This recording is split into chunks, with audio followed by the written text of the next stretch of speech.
Salut tout le monde, j'espère que vous allez bien. Aujourd'hui, on se retrouve pour analyser le Bitcoin et l'Ethereum. On peut voir rapidement que c'est ça, l'Ethereum est beaucoup moins fort en ce moment que le Bitcoin. Donc, c'est un petit peu ce que je pense aussi qui va arriver dans les prochaines semaines. On a un Ethereum Bitcoin qui commence à, dans le fond, à faiblir un peu. Il commence à redescendre. On est venu chercher un niveau de supply en daily que je vais vous passer dans la vidéo. Donc, ça va être assez intéressant de voir si on a l'Ethereum Bitcoin qui redescend un peu. Sinon, le Bitcoin est vraiment très fort en ce moment. C'est sûr que l'Ethereum continue de monter, c'est juste qu'il sous-performe le Bitcoin dans sa hausse. Donc, le Bitcoin est venu chercher les 38 500$ dans le fond cette nuit. Donc, c'est un très bon signe pour l'instant. On est venu faire des equal high avec la poche de liquidité qu'on avait au-dessus des 38 500$. Donc, pour moi, on va revenir pump puis venir chercher encore une fois la zone dans qu'on a beaucoup de liquidité au-dessus des 38 500$. Donc, comme vous pouvez voir sur mon compte Twitter, je suis toujours suspendu de Twitter. Je ne sais pas pourquoi encore. J'ai pas eu de nouvelles d'eux autres, donc j'imagine que je pourrais pas retrouver mon compte. Donc qu'est-ce que je vais faire, c'est que je vais m'en recréer un, on va repartir de zéro.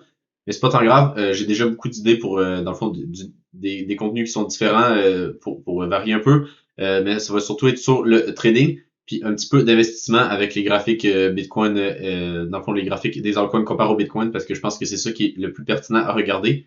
Parce que si ton altcoin que tu achètes sous-performe le Bitcoin, ça sert à quoi d'acheter un altcoin qui sous-performe le Bitcoin? C'est mieux d'acheter un altcoin qui sur-performe le Bitcoin, parce que c'est comme ça qu'on prend un petit peu plus de risque sur les altcoins, donc on a un petit peu plus de reward. Donc, c'est ça que je vous parlais sur le Bitcoin. On est venu faire des equal high avec la poche de liquidité, dans le fond, qu'on avait juste là. Donc, avec cette poche de liquidité qu'on est venu faire là, euh, personnellement, je pense pas qu'on va la laisser tout seul, puis qu'on va juste, par exemple, venir dump comme ça, puis venir chercher, par exemple, le Mondelo. Je pense plutôt qu'on va avoir soit un fake out, donc dans le fond, on pourrait très bien avoir un fake out, puis après ça, réintégration, et là, venir chercher toutes les liquidités qu'on a laissées ici. On a d'autres liquidités à venir chercher là. On a aussi une fair value gap en weekly qu'on a juste ici. Donc, pourquoi pas, par exemple, faire un fake out dans ce style-là, pour ensuite faire, par exemple, un beau changement de structure comme ça, puis ensuite vraiment là repartir à la baisse, puis ça pourrait être un très très beau short. Si jamais, on peut voir aussi que si jamais, par exemple, on vient faire ce fake out-là, puis qu'on a une belle entrée en short, personnellement, si j'ai une entrée sur ce niveau-là en short avec un stop loss qui est bien protégé, dès qu'on va revenir réintégrer le range, je vais mettre mon stop loss à break-even, mais après ça, je vais vraiment essayer de vraiment garder ce short-là le plus longtemps possible, parce qu'on ne sait pas jusqu'où qu'on pourrait descendre par la suite. Si jamais on a ce genre de pattern-là, on pourrait très bien redescendre, comme je vous disais, sur la zone de fair value gap en weekly. Donc déjà là, ce serait un très très beau trade. Mais on pourrait très bien aussi revenir tester les 31 000 si c'est ça qui arrive. Donc si jamais vous voyez une déviation en haut des 38 500 je pense que ça va être un bon moment pour checker pour des shorts. Même si ça fait un bout que je vous dis que la tendance est haussière, donc il faut checker surtout pour des longs. Il faut vraiment juste prendre des longs parce que dans le fond, c'est ça qui marche en ce moment. C'est ça qui est le plus facile à prendre que des shorts, par exemple, sur ces petits mouvements-là, c'est beaucoup plus dur à prendre. Mais pour le moment, c'est ça que je vous dirais de vraiment prendre plutôt des longues, puis attendre une déviation pour ensuite venir chercher plutôt des shorts si jamais on en a. On peut voir aussi qu'on est venu chercher les liquidités en dessous de ce plus bas-là. Je ne sais pas si c'est le bottom qu'on a fait juste ici, puis après ça, avant de faire notre petit fake out, comme que je vous parlais. Mais on pourrait très bien aussi redescendre un petit peu sur le Bitcoin, ça ne m'étonnerait pas. Là. Si on prend par exemple un Fibo du plus bas qu'on a juste ici, jusqu'au plus haut, pourquoi pas revenir dans la zone de rechargement de longue qui est juste là au 37 400$ jusqu'au 37 000$. Donc, pourquoi pas revenir dans cette zone-là avant de repartir à la hausse et faire une petite fake out. Ça ne m'étonnerait pas du tout. On a aussi les Mondelo qu'on n'est pas venu chercher, donc pourquoi pas venir chercher ce niveau-là avant de repartir à la hausse. C'est sûr qu'on pourrait très bien revenir sur ce niveau-là, puis je vais toujours être bullish. Le seul moment que je vais flip dans le fond de bullish à bearish, ça va être si jamais on ferait une clôture dans le fond en dessous de ce plus bas-là, parce que ça va nous faire un changement de structure. Parce qu'ici, on est venu faire des niveaux plus hauts, ben dans le fond, avec ce chandelle-là. Là, ici, on ferait un bas qui est plus bas que, dans le fond, ce bas-là. Donc, ici, logiquement, ça serait, dans le fond, juste un petit pump pour ensuite repartir à la baisse. Mais avant qu'on ait ça, par exemple, en 12 heures, je pense que ça va être vraiment la time frame minimum pour voir une clôture en dessous de ce plus bas-là. Si on a une clôture en 4 heures ou en 1 heure, ça va pas changer grand-chose pour moi. Ça va vraiment être en 12 heures ou en daily. Que si jamais on a une clôture en dessous du Mondelo qu'on a juste là au 36 700$, ben là, c'est là que je vais flip un petit peu bearish, puis que je vais essayer de voir jusqu'où qu'on peut aller. Mais pour moi, ma target principale, ça va être la faire le gap en weekly qu'on a juste là, puis ça correspond aussi avec une grosse poche de liquidité. aux 34 000 $. Donc, si jamais, dans le fond, vous êtes capable de prendre un short sur ce niveau-là, je pense que une zone de TP aux 34 000 $, ça ferait pas mal de sens. Donc, sur l'Ethereum, j'ai encore ma position en long. J'ai pas bougé mon stop loss, j'ai rien bougé du tout parce qu'on reste toujours bullish. On peut voir ici qu'on est peut-être juste sur une petite correction en 3 vagues pour ensuite repartir à la hausse. Ça m'étonnerait pas du tout. On est venu faire des equalize juste là. Donc, personnellement, je suis vraiment pas bearish en ce moment sur l'Ethereum. Peut-être qu'on va venir chercher, dans le fond, mon stop loss ici, ensuite repartir à la hausse. Mais ça serait pas si grave parce que la tendance resterait haussière. C'est juste que, bon, mon stop loss va se faire prendre à break-even. C'est pas tant grave. Donc, dans le fond, qu'est-ce que je vais faire si jamais on a cette situation-là? Si on vient chercher les liquidités en dessous de ce plus bas-là, puis qu'on a une belle réintégration, là, c'est clair que je vais rentrer en long. Puis sinon, qu'est-ce que je vais attendre? Ça va devenir chercher les liquidités en dessous des 1900 $ pour essayer de rentrer en long. Donc, ça ferait quelque chose comme ça, puis avoir un long sur ce niveau-là avant de targeter plus haut. Mais pour l'instant, je reste toujours bullish sur l'Ethereum. Même en gros time frame, là, on peut voir que pour moi, ici, on est vraiment juste sur un sort de range. Donc, on pourrait très bien revenir en bas pour ensuite repartir à la hausse. Puis en même temps, ça ferait un genre de gros W ici. Donc, pourquoi pas avoir ce genre de pattern-là, un gros W pour après ça s'extraire de la zone d'accumulation. Si on va en weekly, là, c'est assez impressionnant de voir, dans le fond, la zone d'accumulation qu'on a juste là. Pour moi, ici, c'est vraiment juste une zone d'accumulation entre ces deux bornes-là. Je ne sais pas si on va retourner en bas de la borne parce qu'on peut voir qu'à chaque fois qu'on a un dip sur l'Ethereum, on se fait racheter. On peut voir juste là. Donc, personnellement, je vais voir si jamais on fait juste breakout, ça serait très bien sur l'Ethereum. Ça nous permettrait en même temps de faire une petite surperformance par rapport à Bitcoin. Donc, si on passe sur le graphique du Ethereum Bitcoin, pour le moment, il n'y a rien de bullish. Pour moi, si on a quelque chose de bullish, ça va être une réintégration ici avec un pullback sur la ligne qu'on a juste là. Sinon, pour l'instant, il n'y a rien de bullish, comme que je vous dis. Pour moi, on pourrait très bien revenir chercher minimalement le bas de la mèche qu'on a juste là. Puis, si on n'a pas assez de la force acheteuse, on pourrait très bien repartir à la baisse puis venir chercher le gros niveau, dans le fond, en monthly. On a ce niveau pivot-là. Dans le fond, ici, on est venu en support. Après ça, résistance. Après ça, on est parti à la hausse. Donc, pourquoi pas venir faire un pullback sur ce niveau-là avant de repartir à la hausse. Ça serait un pullback en monthly, mais ça se pourrait très bien. Puis en même temps, on a aussi une fair value gap en monthly que je pourrais même me mettre juste là. Donc, une monthly fair value gap. Donc, à voir si ce niveau-là va tenir. Qu'est-ce qui pourrait être pertinent? Ce serait par exemple dans le fond, ce serait de venir chercher ce niveau-là, puis ensuite de réintégrer la mèche qu'on a juste ici. Ensuite, repartir à la hausse. Ça pourrait être une autre possibilité. Donc, faire quelque chose comme ça, puis ensuite repartir à la hausse. Ça pourrait être une autre possibilité, mais si on est vraiment baissier sur l'Ethereum, Bitcoin, on pourrait même venir targeter ce niveau-là. Donc, patience pour l'instant, il n'y a rien à dire d'autre sur l'Ethereum Bitcoin. On peut juste voir qu'on est venu se faire rejeter parfaitement sur la zone de supply daily qu'on avait tracée juste là. On peut voir ici qu'on s'est bien fait rejeter. Donc, pour l'instant, ça reste bearish, puis d'après moi, on va venir chercher toutes les lots qu'on a ici, puis revenir partir à la baisse tranquillement. Donc, les altcoins que j'avais à vous passer aujourd'hui, on avait le SNX. Donc, on n'est pas encore venu chercher le Mondello sur le SNX, puis on a beaucoup de liquidités à venir chercher en dessous de ces plus bas-là. Donc, qu'est-ce que j'aimerais voir? Ce serait de venir rechercher les Mondello, puis pourquoi pas la faire value gap en weekly, pour ensuite repartir à la hausse. Si on va en 1 heure, là, on a une zone de demande qui est juste là, qui est souvent pertinente, puis ici, on n'est pas venu la chercher. Donc, logiquement, il y a encore beaucoup d'acheteurs sur ces niveaux-là. Donc, pourquoi pas venir faire un dernier dump, venir chercher ça avant de repartir à la hausse. Si on a un changement de structure ici, par exemple comme ça, ben là, je vais rentrer en long ici. Après ça, aller targeter le haut du range. Parce qu'on n'est pas venu, ici, on est venu chercher les liquidités. On peut voir juste là. Ici, on est venu les chercher, mais ici, on n'est pas venu les chercher. Donc, pour moi, ici, on est sur un equal high sur ce niveau-là, donc les 3,8 $.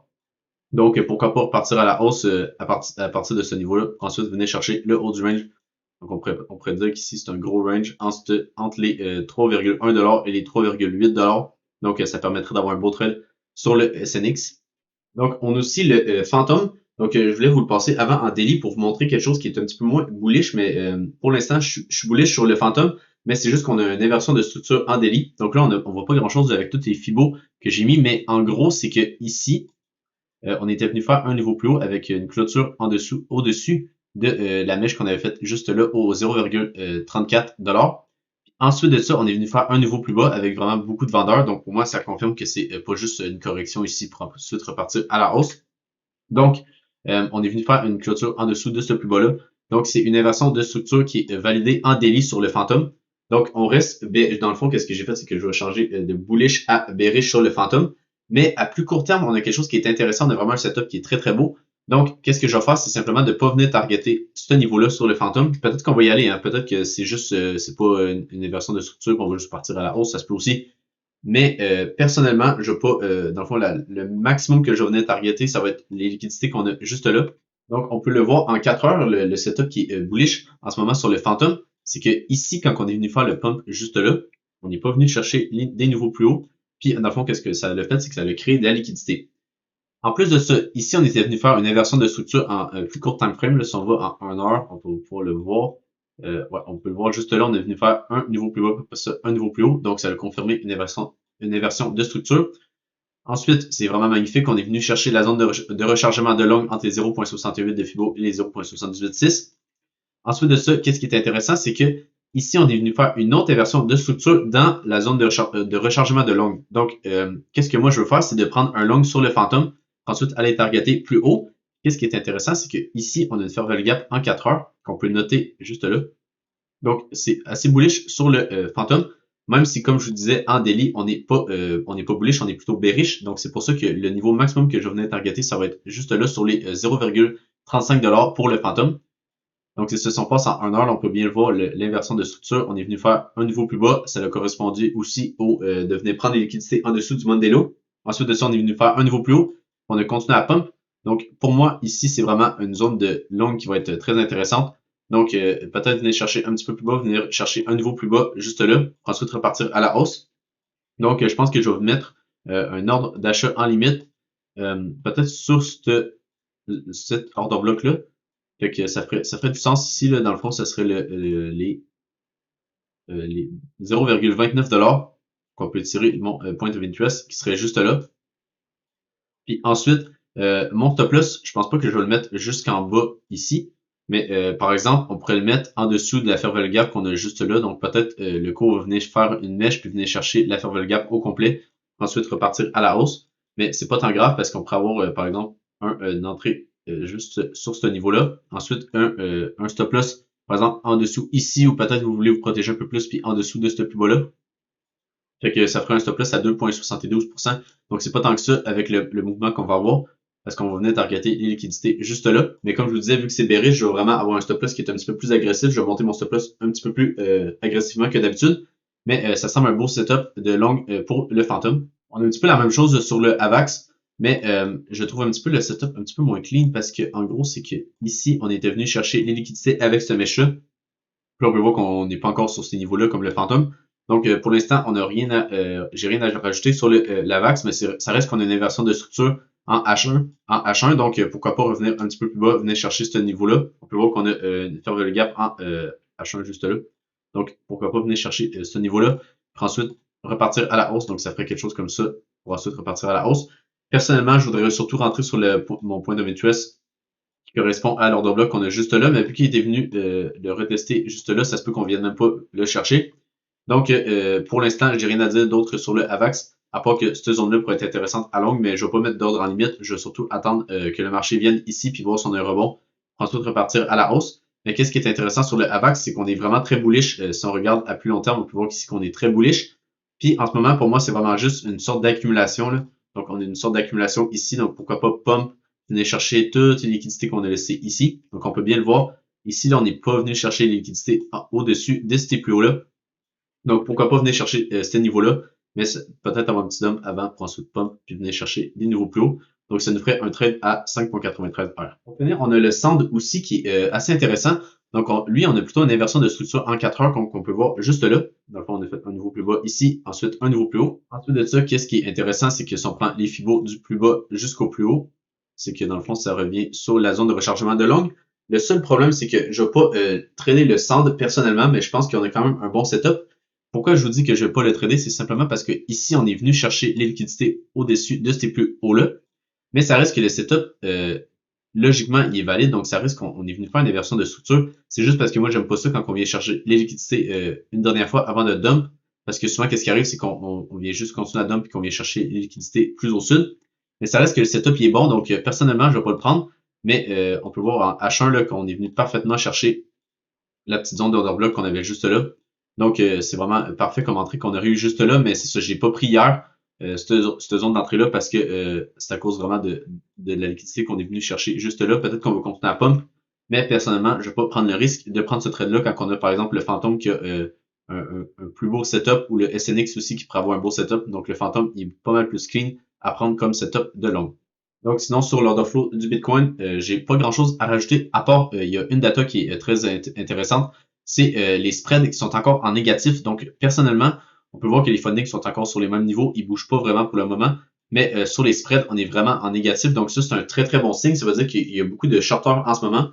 Donc personnellement, je vais vraiment attendre dans le fond, qu'est-ce que je vais attendre, c'est simplement qu'on continue à pump. Ça va me permettre de peut-être TP sur mon trade sur l'Ethereum. Puis en même temps, ça permettrait aussi d'avoir beaucoup de longs qui pourraient, dans le fond, le FOMO sur les niveaux plus hauts on va venir faire ici. Peut-être que si on a beaucoup de longs qui FOMO, on va peut-être pouvoir avoir ensuite un dump puis avoir notre short, comme que je vous parlais, sur la déviation au-dessus des 38 500 $. Qu'est-ce qui est à noter, c'est qu'on a encore énormément d'achats sur Coinbase comparativement à Binance. Donc sur Coinbase, pour le moment, on a beaucoup d'achats. Donc si jamais on a un petit peu moins d'achats un petit peu moins de ventes sur Binance, ça va être très intéressant à voir. Puis on va peut-être avoir un très beau pump sur le Bitcoin. Puis sur l'Ethereum, on a pas mal la même chose, sincèrement, les spreads qui descendent un peu, les fundings qui restent sur les mêmes niveaux, donc les 0,01. Puis le CVD, sincèrement, il m'intéresse pas tant que ça en ce moment.